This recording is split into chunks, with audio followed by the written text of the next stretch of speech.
Le bateau de Bernard Stamm est l'un des plus rapides de la flotte.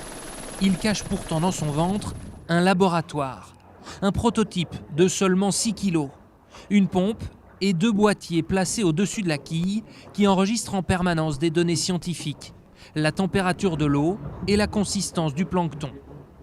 C'est un cycle qui amène l'eau dans le circuit, qui fait des rinçages d'abord, il fait 2 rinçages.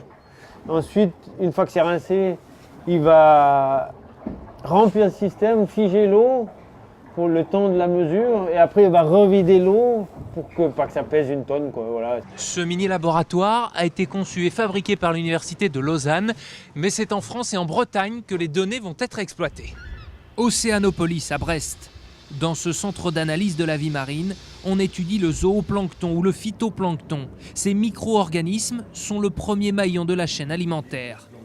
Les données envoyées par le navigateur permettront à terme de mieux comprendre cette vie marine. Bien sûr qu'il y a des bateaux océanographiques qui font des mesures, mais on n'a pas une image en permanence d'un bateau qui fait le pourtour, quoi. Nous, on a de la chance de faire un sport qui nous amène là où d'autres gens ne vont pas. Déjà, rien que ça veut dire que ce serait pas mal d'en faire profiter les autres, quoi. Et si Bernard Stamm termine 2e à quelques heures du premier, il jure qu'il n'en voudra pas au kilo rajouté par le labo.